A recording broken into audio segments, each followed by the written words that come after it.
Up until 1979, the education of young Kiribati was largely in the hands of the British. What do you think I mean by... Local staff were also well trained and confident. Yes, Miriam?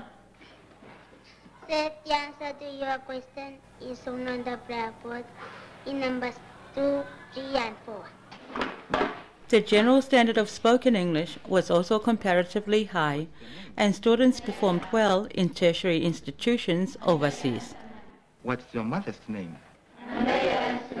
However, in 2007, a national survey of more than 7,500 people on all islands was funded by the Australian government. It revealed some startling results. More than 96% of those interviewed rated education standards as their top concern. Faced with this information, the incoming government called an education summit. This was also funded by the Australian government, and the central issue was the general lack of confidence in English by both teachers and children. Some of these issues were confirmed during our 2008 summit, one of which is the decline in the quality of education, particularly so in literacy. We have this cultural obstacle that whenever one speaks English to another, who's also from Kiribati, people will laugh, and we don't want others to laugh at us. One major outcome from the summit was a request for assistance from the Government of Australia. If you read the policy documents, they repeatedly say that English is one of the official languages in Kiribati. They need to be able to communicate with people who come to Kiribati, aid workers, tourists, business people. They may need to be able to use English in order to go to other countries for whatever purpose that might be. It might be as a student, it might be as a visitor, as a tourist, it might be as an immigrant. Professor David Ingram is under contract to Griffith University in Queensland to implement this first-stage language education pilot project, LEPP. The Centre of LEPP operations is here at the Kiribati Teachers College in Tarawa, and the team leader is David's twin brother, John Ingram. Its overall goal is to improve the standard of English in the schools, and in doing that to improve the standard of education generally, and to give more opportunities to the kids who are leaving school. A, B, C, D, E, F, and G. One of the central ongoing activities for this pilot project is the huge task of assessing the English language capacity of all primary and JSS teachers in Kiribati. Effectively all teachers in Kiribati are teachers of English, because they are expected to teach other subjects in English. The first step in being able to devise programs for that is to know what level the English teachers have themselves. Communications throughout Kiribati are difficult. There are many little islands, and to get the testers out to those islands has been quite a challenge. Teachers characteristically are afraid of having their skills questioned and measured, so some have been reluctant to be tested. I suppose the biggest challenge has been to make sure that as many as possible actually are tested. At the time of filming, 80% of the teachers had been assessed. First of all, we're working with the lecturers in the Kiribati Teachers College to upgrade their capacity to train teachers in the teaching of English. What does this statement, "justice is blind," mean to you? Well, I think it refers to when judgment is made without any favoritism. But it's not all just chalk and talk, and the lecturers are exposed to a wide range of teaching practices which will encourage their use of English and make their classes more vital and interesting. I love the students. They're the greatest students I've ever worked with. It's really easy to have activities in the class, they participate, and it's a lot of fun. In this role play, the woman on the right is in court for robbing a bank and killing a security guard. She also has a sick child. I think you are not guilty.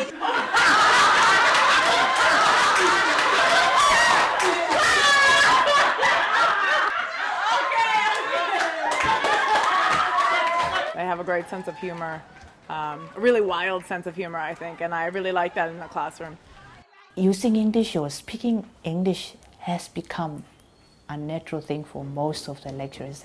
The other component is to develop the course achievement test, and we're doing that by meeting with a group of Teachers College lecturers predominantly and working with them on the development of the test. So my approach in that has been very much to introduce basic concepts in testing, but to make it very clear to the participants in the program that it's their test. They're the ones developing it. I'm there to help them, to guide them, to bring as much knowledge as I can to assist them. But ultimately they must make the key decisions.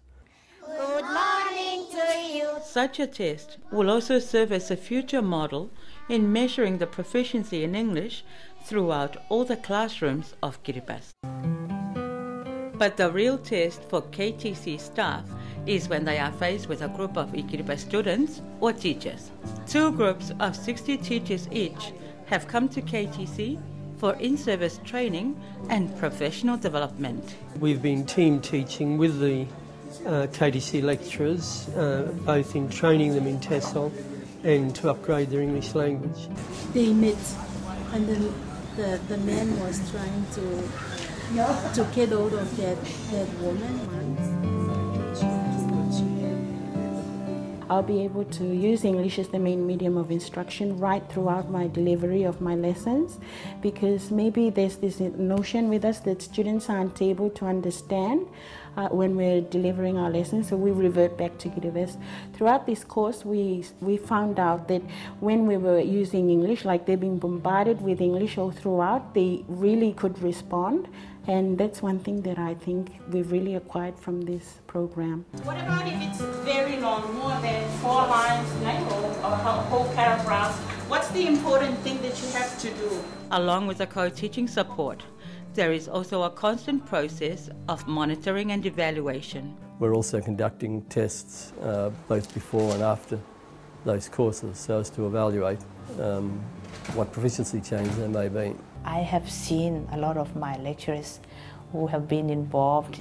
I've been seeing them working very hard from morning during working hours and even after working hours. Many of them have also come back to college during weekends to do their preparation, planning and preparation. And I would say that it's an impact of this LEPP program.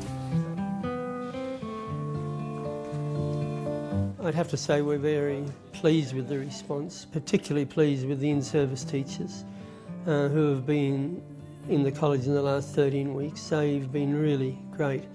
An attendance rate of nearly 98%, which is unheard of. You know, it's remarkable. Oh, I think I'm really happy that Australia is here and to be part of it. This is the best job I've ever had, and the people are great, and they really appreciate what we're doing. It's great to work for people like that. And here you're really able to have an impact on people's lives in a real way, people that need it.